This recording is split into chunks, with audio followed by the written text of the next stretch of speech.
something, and I feel that the election around the corner, we can't afford to be clueless with inaction. So in the same vein, we can't afford to take action in the wrong direction by giving a misfit to our votes to the wrong candidate. Again, I say welcome to another interesting episode of Real Talk Week. And of course, I'm with the Atarodo, like I like to refer her, or describe her rather. How are you doing, Damilola? I'm doing beautiful, and I want to say happy belated birthday again. It was your birthday yesterday. You turned a year older, a year wiser, a year more beautiful. I mean, you are aging graciously. I'm happy to have met you in the time, the course of my lifetime. You've been so impactful to us. You've been everything a sister and a mom could be, and the way you transfer what you know without mincing words and looking at us and say, you know what, if I did it, you can do it. I will say that you've been a source of inspiration to me in 2-3 years that I've known you, and I pray that may the Almighty God continue to bless you and strengthen you. I know that you are asking for something very important from God, and by this time next year, we'll have it delivered and we'll seal it. We'll raise a toast. So that's the happy birthday to my one and only Kike's mama. So everybody, if you have a number, her DM, bombard her. She's still in the spirit of birthday. I miss the fact that, yes, we woke up to some unfortunate news this morning, but we'll still keep soaring high, we'll still keep moving up, because even the Christendom will say in all things, give thanks. Please sit down with us and let us enjoy today's show.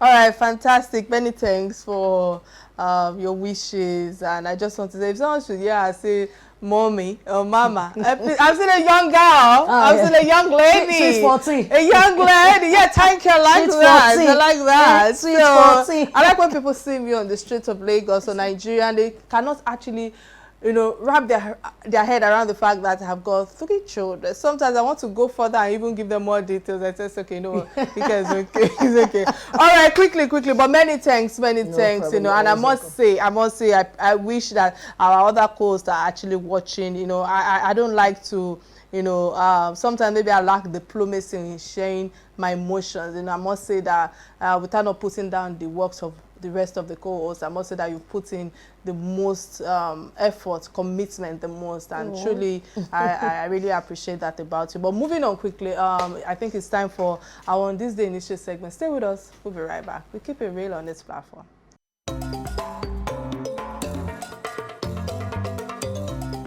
Exactly 2 years ago, in 2020, the President Muhammadu Buhari has approved November the 1st of every year as the National Youth Day. President Buhari and Council approved November the 1st every year as the National Youth Day to celebrate, draw attention to, and find solutions to the issues that affect the youth. Mr. President has again demonstrated his commitment to supporting youth-focused policies.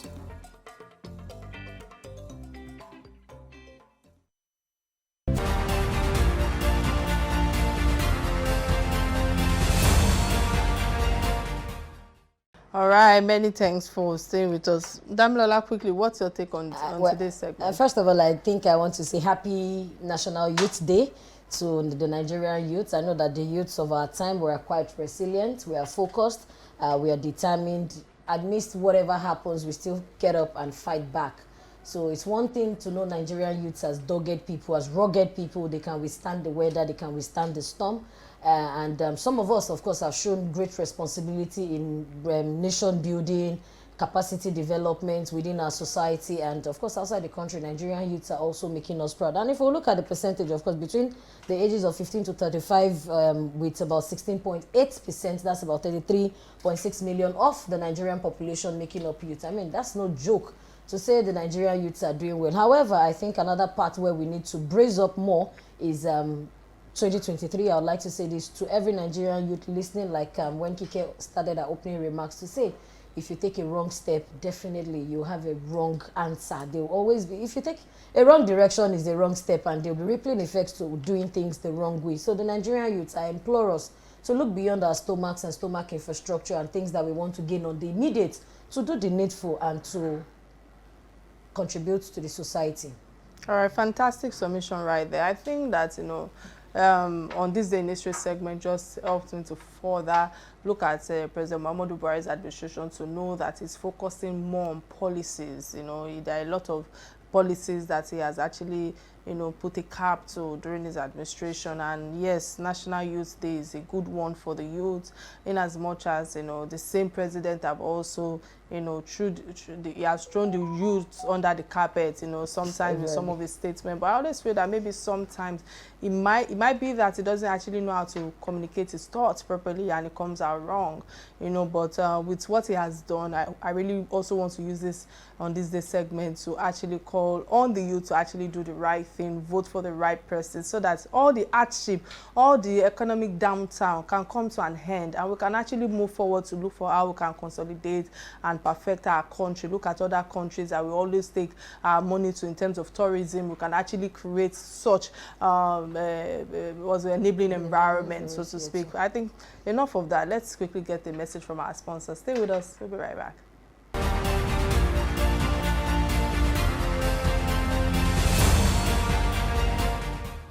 All right, many thanks for staying with us. Today we are focusing on major headlines. Our major headlines today are in resumption of academic activities in our federal universities after 8 months of ASU strike. Yes. Secondly is that we will be discussing the deletion of about 2.7 million voters on the first half of today's gist, the open day conversation. And on the second segment, we'll be having the story of Ifeanyi Davido and the adoption of Lagos-Ibadan Expressway, also involving into the former Deputy Vice Chancellor of University of Ibadan. There are quite a number of conversations that we will be touching on today, but I feel that the first story to touch on is actually about the ASU and government, recruiting tussle.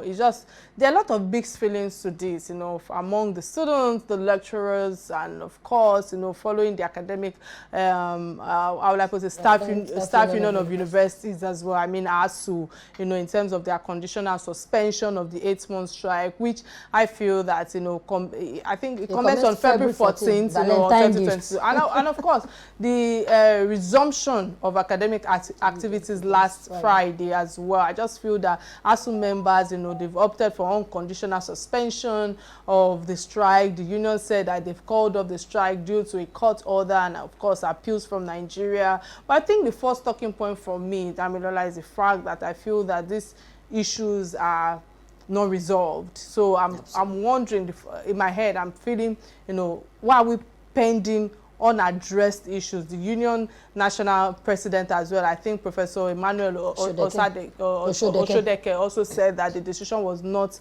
because issues brought the lecturers into a place where they can fully address the matter at hand. But the question I would like to ask right now is the fact that obviously with all that has happened, is like there's no work, no payment policy. What,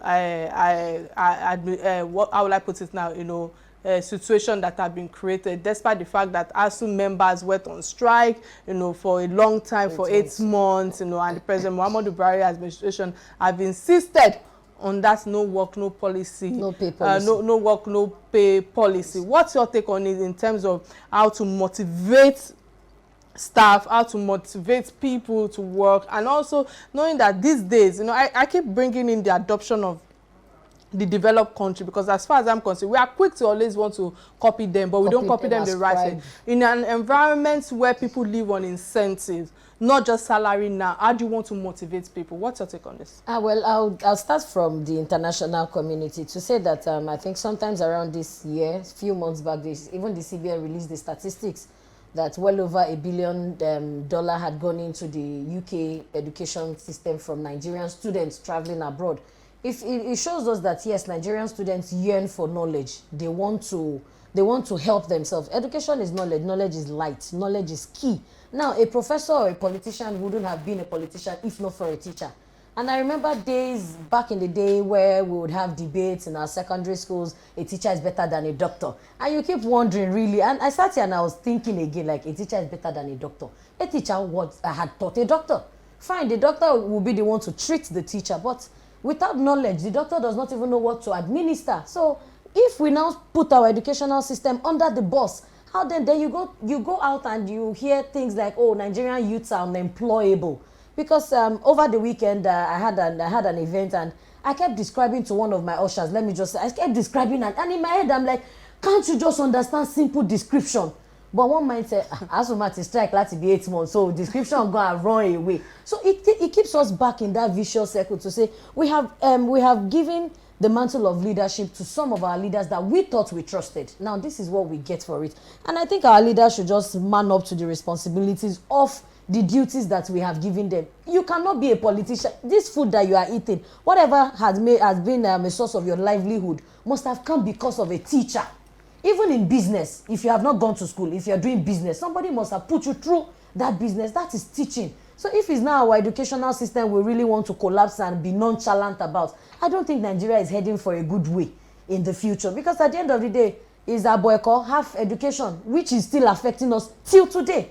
No, I like that angle that you just came from, because as far as I'm concerned, I'm thinking that the strike has taken the students backwards. However, we look at it, many students as at today, quite a number of them, they would have graduated. Some people would have gone for their national service and the likes and all of that. Some people have even engaged in all sorts of, all because of this strike. Plenty of them are pregnant. They have given birth. Some of the students' union, they've been on this platform as well, and they've actually, put out their agony, their pain, and their disappointment with our leaders, and of course their institution, the educational institution in Nigeria. And it's unfortunate that when we are talking about jakpa, sakpa, whatever street word that we use in describing this thing, is based on the fact that our inactions, our actions have affected quite a number of sectors in the country today. Hence the reason why that there's no faith in our educational system. Hence the reason why even the health sector, even our leaders, so to speak, so people just don't mind going about spending so much to get that qualification.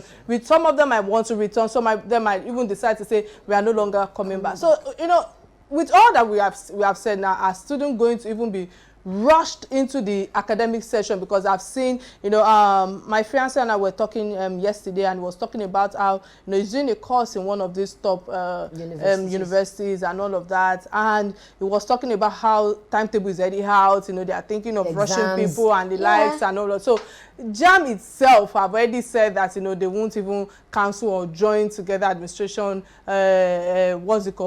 batches and the likes and all of that. So what I just want to ask again is the quality of education right now. It seems as if everybody just wants to ush and move on. What is the quality of the education that we are giving our students, our youth today? In other words, so that when they get, because I just feel that sometimes it's not just about the four corners of the school. Yesterday, sometimes I try to remove my children from the four corners of the school and just say, let me teach them what streetwise means. Because you realize that even most of these children is just about theory. Practical is very important for you to navigate this world. But what is the quality of our education today in Nigeria? I like this part that you have pushed me to. Let's start from before we go into the youth, the full-fledged adults. Let's start from the children, the kids, nursery, primary, kindergarten, and all of that. My son brought home an assignment few days back, and it was Roman numeral. I'm sorry, XL, and I saw VI, and I said VI is close to Lekki. And he said, no, mommy, VI is 50. I said, what am I doing with Roman numeral? And it takes me back to say, a lot of syllabus, a lot of things, content that we have been taught, we are not using them today. What's Nigeria's business with Roman figures and Roman numerals? When you should even be teaching them more of civil education, when you should be inculcating the constitution into them, knowing their rights from probably primary school, knowing how to address situations, knowing even, in Nigeria, we don't even have, what's that thing called now? It has eluded me, like when you want to have an attack, how to guide yourself, how to say, you don't have all those things, which are things that if you check countries like China, Japan, they have this in syllabus. They have this in their curriculum. It's not every time book. Nigeria says that they want to teach us book. And at the end of the day, the practical aspects of all of this, which I feel that the children lack today. That's the reason why most times, most of the things that are being taught, a child can be bookworm, but might not be street smart. They might know all the theories, but will never understand the practicals. And you take the child outside and he's looking and he's almost disintegrated from the reality of life. So most times, even why do we take some of our children to probably orphanage homes? It's for them to understand the balance of life, that if you can afford, if your parents can afford a 3-time meal, some people cannot afford it. Some people don't even have a hope for one. That's where we try to mitigate the difference that, okay, this is not what they'll teach you within the four corners of the school, like you said. Now, this is home lesson. What are we teaching our children? So it transcends from the nursery, from the kindergarten to the nursery to the primary, secondary, then into the university. A lot of us, and I say this, it looks like the international curriculum, sometimes if you take probably the American curriculum, for example, they already know from high school where your child is going to be smart. So they advise you towards that angle. But in Nigeria, we do like 13, 15 subjects of what you don't even need in your life. Maybe 2 or 3 you need to run. I think the 13, 14 subjects for the basic a knowledge of everything, as they are, moving forward or moving. It keeps narrowing down. It keeps narrowing down. Are you going to art class? Are you going to commercial class? Are you going to science class? That is when it's now being tailored down. But moving on from this topic, so this first story. So the first story right now. But I think that it is good that our educational sector works on our syllabus from nursery into university. And also, can we actually imbibe the history, the culture into our syllabus today? I just feel that, so that is one of the things that we need to bring back, because most of our children today, I ask my children, aside Lagos, Abuja, where else did they know? Ogun State, okay, they know Abeokuta, they know Ogun State, what other places? And those are the things that they need to actually learn, the 36 states in Nigeria and all of that, what they are known for, their food, their culture thing. I mean, it's education. Let's just move on. It's unfortunate sometimes that I'll keep asking, why am I Nigerian? Even though I don't look like you guys. All right. The second story that caught our attention, not trending story, the second gist story is about the INEC that deletes about 2.7 million ineligible registrants over double registration. As far as I'm concerned, I'm just thinking, okay, the National Electoral Body also revealed that 2.7 million double registration were also deleted from their voters register in order for them to make it credible. And in my head, I'm just thinking, why are we waiting to this last minute? How did they get registered in the first place before INEC decided to delete them as illegal? But at the same time, INEC deleted them according to them so that they can follow the process of credibility. But when we keep talking about credibility, I feel that Nigerians today have actually lost faith in the word credibility when it's coming from our leaders, from our government. So how credible is their system in terms of security, in terms of hacking, 2.7 million voters can be null and void was what came to my mind. What's your take on this? Well, I think that on the INEC part, I'll be sincere with you. Like our Yoruba people will say that if the death inside did not kill you, the one outside, it will be difficult. There are a lot of people inside INEC that I want to believe, inside the walls of INEC as a whole, as a body now, that I want to believe are sabotaging Nigerians. A few months back, there was a news on the internet of seeing some voter registration cards along Lagos-Ibadan Express Road. I saw another video of somebody saying around Abuja he was going on an morning exercise, and he saw some voter registrations. Now, it's okay for last week again, another very close story. I think I went to a friend's place, and a friend of hers was also talking about how she has been trying to get her INEC card, her permanent voter card, and it's been proven abortive. They've asked her to go to the local government. The local government said she should go to INEC office, and she's been running a rat race and been going back and forth. And in my head, I'm like, they have thrown away your INEC registration card, just forget about it. And she really was like, I want to vote, even if this is the first time that I'm feeling I want to participate in nation building. But now, INEC has deleted 2.7 million. Yes, it could be one of the reasons why people go back to vote, because they will not even find their cards. Some officers are nonchalant. Some officers are very lazy. And now it says that there is no authentic database, because you should be able to punch a name and it comes out. You find the data and you say, oh, you've registered. Okay, probably you didn't finish your registration. Go and complete your registration, but we already have your database. Not like eliminating 2.7. Now, if you're eliminating 2.7, have you tried to reach any of these 2.7? Does it look too enormous to send to get their phone numbers? There must have been registration details for them to reaffirm if they have the voter card, so that you can delete what you have in your server. All right. So, listening to you, I cannot help but just even bring the insecurity of this issue at hand, because I know that Professor Mohammed Yakubu, the INEC chairman himself, who also raised concerns about the rising level of insecurity across the country, saying that the commission has its fingers crossed because of the security factor that can make or mar the election in February. So in my head, I'm just thinking about the fact that another issue I feel that we need to be concentrating on is security, because the plan, if their plan, so to speak, is to collect voters' cards, and the commission says that they are working on making sure that the voters' cards are available before end of, I think between November 14 and November 25 or 25th, and I'm wondering, before 5 days of 6 days before the end of the month. You know, the year has ended. Quite a number of people have many other things that I feel that if they can actually extend it till the end of the year instead of putting a cap of November 14 to 25, knowing that also insecurity that is happening all over the states right now can also make people not even get to the particular state that they went to vote. You know, what's your take on this as well in terms of what Prof have said? Insecurity, I think that one is it's a huge piece that we are really trying to break down, because I've been reading news on Abuja even not being secured amidst the fears. President Muhammadu Buhari went on medical treatment and all of that. We're in a situation where everybody needs to rise up to the challenge, either INEC, DSS, SSS, Nigerian police, and other security apparatus or security parastatals. Because if on the election, I am even thinking that because this election, it looks like there are 3 big fishes in the ocean and everybody is dragging for number 1. So there might be a use of violence. I will put it that it's been in my mind. It's been coming over and over. And I just think that if the insecurity in the country does not stem down, how are people going to trust the security system of going out to vote? Can I also come in here to say that even the insecurity that we are talking about, when you look at the action of the present government, look at Kanu, what's it called, this guy, the IPOB, Nnamdi Kanu, that they are still holding on to, despite the court ruling, you know, and the administration. You know, that is enough that can actually infuriate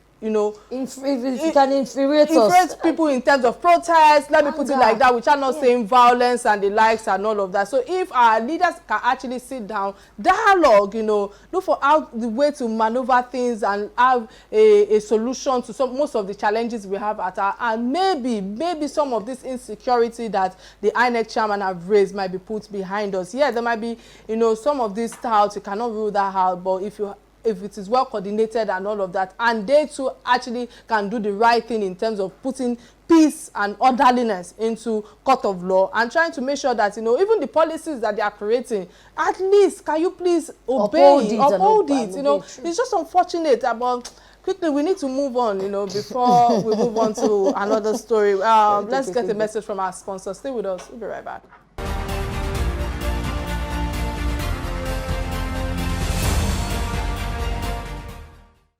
All right, many thanks for staying with us. In case you just joined today's show, today's conversation is about so many trending stories that caught our attention, recent stories in our country that affect us all. We've been, you know, discussing general news. In the half hour of the show, we are discussing, we discussed the resumption of course, the academic university in our federal universities, and the news of the 2 million illegal registered voters. So on the half of the show, we have the story of David. You know, he finds it's so sad. I don't even know how to drowned. You know, and of course the adoption of the people of the Lagos State at the Ibadan Expressway and all of that. So again, don't forget that you can be part of this conversation by calling the studio numbers 080-988-77400 showing on your screen right now. And of course, you can stream. We are streaming live on Facebook, on YouTube, both on Real Talk with Care platform and on Silverbird platform.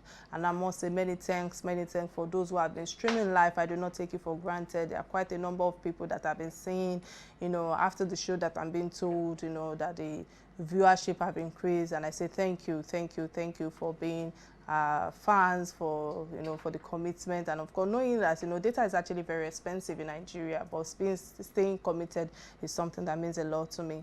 All right, so quickly, with all that we've said thus far, I just feel that we should quickly go into the third story, and the third story, you know, is about the adopted former UI deputy VC.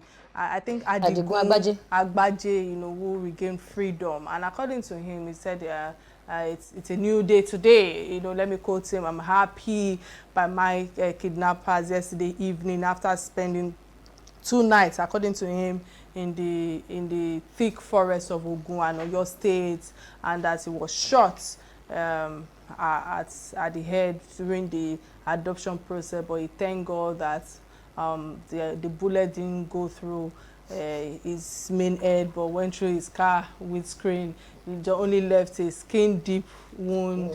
You know, watching the video, hearing him talk, you know, but at the same time, I said, he said, there were a lot he said, you know, but I'm just trying to put a recap in terms of, he said, my mind goes out to the 5 others who are still left with the kidnappers. He said there are 2 young ladies, 2 young men, and in the middle is an aged person. You know, I always tell people that any Tobaba Lomo will not be in the hands of these people. I remember my fatigue body will just be hearing it, you know, may it not happen to us. But, you know, I think the talking point for me from this storyline is the fact that they are already in Ibadan and Lagos. Yeah. What are we doing? Nothing. You know, that's what came to mind. It's another thing for us to be hearing that is happening in Borno, is happening in Kano. You'll be saying to yourself that Katsina and all of that, just, you know, but it's close to home. Are we thinking? What are we doing? The police are obviously helpless in this case. So people are still, you know, paying ransom, and the government is, you know, paying a blind eye to what is going on, because I feel that that's exactly what is going on right now with all that has happened thus far in terms of people who have been adopted and all of that. And I know that this former deputy VC that said that they demanded 50 million naira from him. So can I ask a question, Damilola? What is the so-called Amotekun? Where were they in terms of all this negotiation and in terms of security-wise? It's not funny. You know, the reason why Amotekun was actually created was because to help enhance the security of these states. What's your take on this with all this? Let me start from the fact that, you know, like our people will say, you cannot be wiser than the person who is trailing you. That's why I laughed. You said, what's Amotekun doing? What's the Nigerian Army doing? What's the Nigerian Navy doing? We have the Nigerian Air Force, the Nigerian Police. They narrate down NSCDC, Amotekun, and they keep creating parastatals. I see that it's just for job creation and for people not to go hungry. Because when you are saying Amotekun, these people mostly have sophisticated weapons that Amotekun does not have. Is Amotekun not somebody's father? Yeah, yes, he is. Is Amotekun not somebody's husband? Yes, he is. Does Amotekun want to die for Nigeria? Do you know how many of our heroes that have fallen, that their families haven't gotten compensation till today? Is Nigeria really a country to die for? Let us begin to ask ourselves. People will be willing to die for the United States of America because they know that even after they have left, the government will take care of their family to the latter. But does it reflect like that with us? Does it resonate like that with us? Everybody is going about their stomach, and once I'm okay. You said something. You said, "Anybody lomo, thank God we are not." No, we have gone past it. It's another thing to attach a lot of spiritualism to these things. We have gone past the fact that, oh, because it didn't happen to me, it's happening to some people who also prayed that it shouldn't happen to them. That's it. My mom recently went to Port Harcourt and by road, and we could not even sleep. And she said, okay, because of the flood, they had to go through Imo, Owerri. And in my head, I was just like, okay, it was important for her to travel. Why is this woman putting all of us in this? Not until when she got back and I had to go and pick her at Beggar on Sunday before I had that relief. It's about that. Your loved ones cannot even travel, and you will say, oh, I did check up on him in 6 hours. You don't know what would have happened in an hour. Yeah, I understand that, you know, but when I said any Balomo, that is those who are actually working, facing it, that actually understand, regardless of how we want to analyze this, regardless of how we want to dissect the topic at hand. You know, it's a different ballgame where this, the deputy VC is saying that I was in the forest in between Ogun and Oyo State. You know, when you hear stories like that, you cannot just imagine that it will happen to somebody that you know. Yes, the people who are victims of these circumstances didn't hope or pray that they will be in such circumstances, but it is just people who are in this that can actually tell you where the shoe or the pain pinches. So that's where I'm coming from, you know. And you know, we all cannot wish anybody ill regardless of what is going on. And when I say any Balomo again, to further emphasize the fact that when you look at the government today, it is obvious that whatever challenges you find yourself, you and your immediate family and your loved ones are the ones that would look for how to bring yourself out of the problem. It's only when you see that you have one government connection or whatever, which is not supposed to be anyway. And when you say that, okay, yes, they are compensating other people that have passed on. My dear, when under Lagos State alone, let me stay under Lagos State, there are quite a number of people who their families, their fathers, their mothers have passed on, and their family are getting entitlements, so whatever. You know, I don't want to mention names. It's good for benefits, them if you're getting all those benefits. But what about those who do not have any connection, understanding that our tax money is being paid for you to cushion all of these things you are doing? Can we actually spread things without us not having any personal sentiment towards certain families? It's also what I'm trying to emphasize on the table. So it's just unfortunate that we find ourselves in a position where everybody has to kiss somebody's ass in the government corridor before anything can be done. Sometimes I feel that even when they create all these phone lines and all these whatever lines and the likes and all of that, it's just for, you know, I don't know. For the sake of it's just unfortunate. The government remain my friend, you know. We are friends, but you know, but I'm just trying to keep it real on this platform. Sometimes we know them, we associate with them, they are friends, brothers, uncles, and thereabouts. But when you are surrounded with more of mediocres and people who really do not want to tell you the truth because their next meal is in your hand, it will be quite difficult for them to put the nail, the hammer on the nail. It will be very difficult for them to open up deep things that are happening because they don't want you to shut them out. And this is what usually happens. You have a friend who is probably a governor, a senator, and you tell him the truth once. My dear, you will not carry your call again. You will not pick your call. It doesn't number you have died busy. You will be busy from morning till night. That's how it happens because they already understand that. See, there is... I think in my head that people just don't take criticism well. People don't take feedbacks well because we live in a world where hypocrisy have become the order of the day, the menu on the table. Yeah. And in my head, I think it's like, do they really know these people? Do they really have an association? I want to put it the government now in entirety. Do they have an association with these people? Is it another way of making illegitimate funds? Is it another way of squeezing and torturing Nigerians continuously? Because when things happen and you say, okay, who was the last number you called? You can track a number. It feels like the government, each time we keep celebrating technology and technology and technology. And amongst all, if we have 20 cases, my sister, it's hard before you see that 2 cases are actually brought out to the limelight and followed to the letter of prosecution. Okay, they have apprehended the bandits, they have apprehended the kidnappers. It's just apprehension we get every time. Okay, now, how many people goes to the prison facilities to know that, okay, this kidnapper is still there? Because sometimes it feels like there's this cabal that we cannot explain. Either ways you look at it, because by the time you are saying A, in the next 2-3 hours, B, C, D, E, F has happened. And you are jumping on that one. And before you even finish down, before you balance it out, E, F, G, H has happened. Then you are tired and you are like, well, you know what? Let God take his way. That's where we now bring religion. Like, let God take his way. God will do what he will do. But we also have to step on our responsibilities, up our game, to do what we are supposed to do for the citizens. The police who are supposed to maintain orderliness to life and property. How do they say that? I don't know exact that word now. It has eluded me. But it's the same Nigerian police that will lead you to the ATM and say, okay, withdraw your cash. It is the same Nigerian police that will be in the forefront. People will keep complaining that there was a robbery incident and the police van was just 1 meter away, and they would not yield. It keeps going in circles, and that's how everything keeps dampening and keeps getting this hole. Every Nigerian life is very important. Why would the US think that, oh, let's evacuate our people from Abuja if those lives are not important to them? But things will not happen in Nigeria, and you see Nigeria, so let's go and evacuate our people. If they are not yelling and stranded and cursing and raining abuses on everybody that they have voted for, should it be so? Should we always get to the brink of the river before help comes? And I think to just add to what you've just said, I just feel that the government today, actually, if they want to actually, you know, get hold of these kidnappers, swiftly, what they call it, bandits, kidnappers, you know, and the lives and all of that. You know, they can gather with the help of telecommunications today. You know, it's just a synergy between them. You know, I always tell people that Shanko like me, if I want to be on your matter, you know, I know how to go about. So not to talk about the government of today, which I know that, you know, is something that they can. Why they've not been able to do this, I just feel that there is a compromise somewhere. Hence the reason why we've not been. Do you know my dad always said this, and all of these challenges that we are going through. Do you know my dad always says this, that there's only one thing God can do that the government cannot do. That's wake up the dead. The same thing that God can do is what government can do, including, just changing your address anyhow. Right. But now, will the government respond? But this government now have gone. Let's look at 2023. How do we want to put a responsible leader that will at least bring, even if it will not reduce, problems happens everywhere in the world, from China to the advanced countries to the first cities, smart cities that we are all running to, taking our money and helping them build their economy too. But there is no place like home. It's not the way we make Nigeria a burial ground. When people die abroad, they now bring you here, we now come and do Atibe Babarele. No.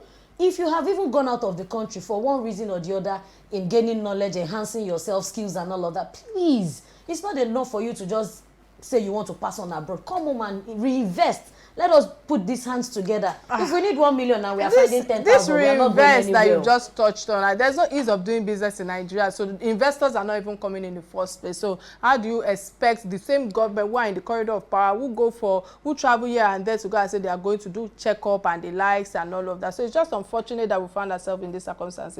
Just like you have emphasized on, let us look for how to put a visionary leader who will have empathy for this country in moving forward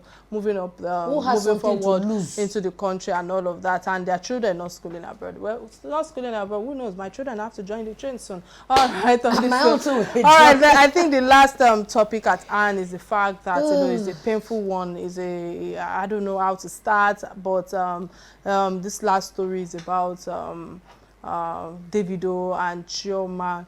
A lot of celebrities have reacted to this. It's very painful. We have, Yabo Ojo. We have quite a number of them that have, reacted to this and all of that. But quickly, let me come to you. What's your take?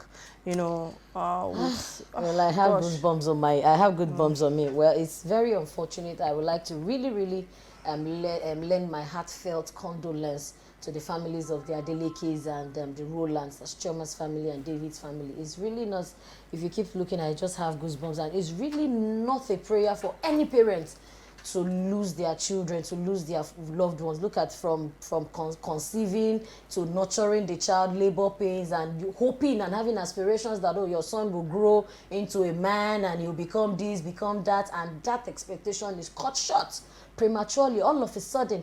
And so I haven't commensurated with them. I also want to lay it in two parts. I believe that the spiritual controls the physical, however we look at it, because if we believe in God, somehow there's an astral being, the way things happen, and you cannot explain the way you get things and the way favor comes. You will just have to believe that there's one supernatural being somewhere. Now, it was stated that probably around February, March, there was one prophet that laid a prophecy about this, and I also saw that one of the family members actually put on his status that they took God's word for granted and they didn't believe in the prophecy. That's why I said the spiritual controls the physical. We should try and do more. Sometimes when you hear some things, you can make further investigations on your own. We're our own God, like the Bible says. You can pray, you can fast, and ask God to show you the way. Now, that's on one side. On the other side, physically, I thought we would have learned from the Banj story. Let's not mention it so that we don't bring back memories. I thought we would have learned from the story of one of our musicians who had this unfortunate incident, and I want to really thank God on their behalf that they've been blessed again, and I'm most definite that Chioma and Davido will be blessed again with a lasting fruit. Now, this is it. There are pool covers everywhere. How well do we even harness how would I put it? How well do we harness the potentials of mitigating errors, of making sure that things do not last long, of making sure that we learn from mistakes, of making sure that we put measures in place to help us in regards of safety? Now, there are 9 domestic staffs, according to what I learned, that the police have invited 9 domestic staffs. How would a young boy slip away from the hands of 9 persons and going into the pool? We saw a video a few days back about Davido teaching his son how to swim. Now, this is another thing for children, because they are children and they do not understand life yet, or the pros and cons of living. He has been going to swimming lessons. He has been taking lessons. So it's only natural for him to want to try it over and over and over again. That was where the pool cover would have come. That was where, if the pool had been barricaded, and children, I've had my son stick his head through a burglary before, and it was chaos. We had to call a welder. I mean, I'm like, how do you even get the initiative to try it? But the children we're betting these days, they are way smarter than we, their parents, were ever. So efforts to put security in place to make sure that the parents were in Ibadan. I mean, if you say they were partying, yes, they were partying. Parents party, leaving their children with people that are capable to take care of them. But in all things, I just believe that we should give thanks. And like I said to people, who accidents go key, fire no go burn them. That's just the truth. It's a really short life lived, but we thank God in all things. I pray that God grants the entire family the fortitude to bear the loss, and we, the online families and Nigerians at large, because I think that if you think as a parent, you would understand a bit of what they are going through. All right. Gosh, I don't even know where to come from, because at the end of the day, I don't know what to say. I feel it's too quick to even you know, start saying, please take heart, Davido's family. It comes across to me like a dream. I felt like, let me go back to bed, wake up again, and they'll say, oh, it's just a joke, the boy have woken, and the likes, and all of that, you know.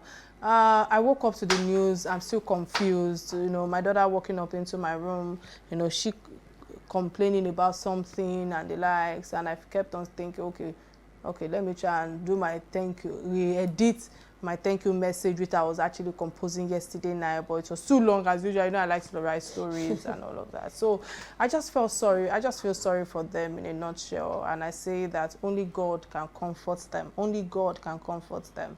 You know, this kind of loss is unexplainable. However, the first thought for me is the fact that is the spiritual angle.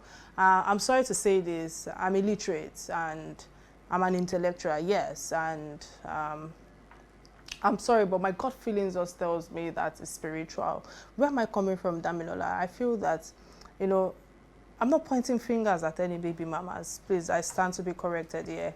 I'm not accusing anybody. I'm not saying pointing fingers at no one, but I'm looking at it from the incident from a wider African perspective where it's beyond the mere apparent reports that we have on social media today. So Davido has 8 domestic staff, according to the news, you know, that we've read on socials, you know, in terms of their house in Banana Island.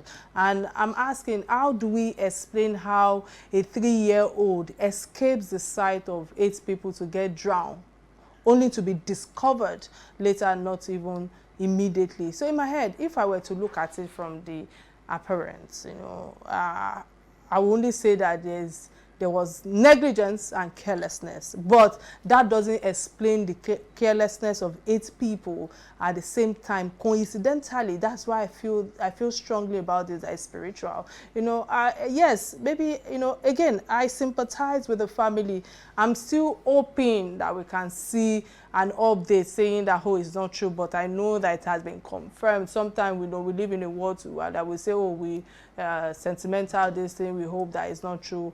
I just want to urge Davido and Chioma to slow down on media paparazzi. Let me use this medium. You cannot teach people how to live their lives. You cannot teach people how to contain their happiness. Sometimes as it comes across to you, knowing that these 2 people have been through different ashes in terms of their relationship, they just came back again and they likes. Again, let me quickly say this, you know, still pointing on to the spiritual angle. Where am I coming from again? I want to come from the angle of polygamous environment. You know, in Africa, especially with the competition of the women, you know, when you look at what is going on, anybody born of a man or woman, as far as I'm concerned, if you are the one behind this, I pray that God exposes you and bring quick retribution upon them swiftly, you know. And this is just so painful, Damilola. Again, you know, it's a big loss. It's a big loss from, you know, a cautionary angle. Now I want to come from a place where I feel that, you know, knowing that quite a number of people have lost their lives, knowing that we saw in the news 2 months ago, 2 children, you know, they died in the same central swimming pool of an estate. You know, this is an estate that we are talking about where they are secured and all of that. We know one of the few people in the industry who have lost their children or their child as well. So I think that there should be more caution and they should restrain, you know, people, especially in the swimming pool area where you can have a surveillance at the pool for 24/7, especially an active one the active swimming pool that is being used frequently. So I just want to hope and pray that God comforts them, because no man can do this for them. Only God can comfort them, and for them to actually sit back, you know, and look inward and look for how they can adjust their personal space and all of that. It's just so unfortunate. It's a pain. It's a pain for everybody. It's not, you know, it's a root shock to our system. More importantly, you know, I do not pray for any mother to go through this kind of thing. And may I also quickly use this opportunity to say this, that, you know, we mothers, you know, we have a lot of work to do. And what do I mean by that? In an environment here, if you have monogamy in your environment, thank God, but you don't know where life will come at you. I'm not saying that, you know, I'm wishing you ill, but life comes to us in different angles, and we have to just manage the circumstances we find ourselves. But if you now find yourself in a polygamy where you will see 3, 4, 5 women having children for one man. I feel that women of today, especially if you are an educated woman, you're an exposed woman, you're an elite, you know, I feel that the women actually bring a lot of negativity with the children that they grow on, that lingers on to the unborn generation and the likes and all of that. Can you actually sit back and look back and say that it's an advantage that you people have an extension from different people and you are related, and look for how to bring up a community of peace where it can help the children? Sometimes having ill thoughts towards the other person without you saying anything, you don't know the kind of spirit that is passing on. You know, I cannot just help and just look at this story and feel that it's very spiritual. It's very spiritual, and this is the time for us to even get closer to God, knowing that the year is coming to an end. There are quite a number of things we'll be hearing. Before we came on set, we're hearing of one fire outbreak at Atanda-Owo in VIE. You know, everybody just needs to be careful. You spoke about your mom that traveled in recent times, so it's a moment for us to be conscious of our environment and understand that it's amber time. We just need to, you know, an election is around the corner as well. You know, can we just, you know, just calm down, please? It's just unfortunate. Again, I say, may God continue to be with them. I don't think that we can even move further on this show. With this, we just have to come to the end of today's show. Apologies to all those who have been trying to call in, you know, that we couldn't pick your calls. Yes, while I was speaking, you know, they kept on telling me we have calls from different places and all of that. Many thanks for calling, Adi, but it's late already. But it's been an amazing just day with you. I think I just like to quickly put something outside educational sector. Yeah. Okay, I just want to, the families, please. I think Shoma also needs to be attended to now, because looking at traumatic times, she could go into a lot of trauma that could affect her psychologically. Depression. It's a time for us to really, really show that love. If we really love, if you don't love, if you are doing eye service or lip service, please move apart. Let the people who genuinely love her be around her at this time. And let us be conscious of whatever we put out on social media. Yeah, so on this note, this is where we come to the end of another interesting episode of Real Talk with Kike. Of course, it's been spicy with my co-host, Damilola. You know, it's been a nice one on the platform today. But remember to be kind to somebody out there and put a smile on somebody's face, regardless of what life is throwing at you. Bye now.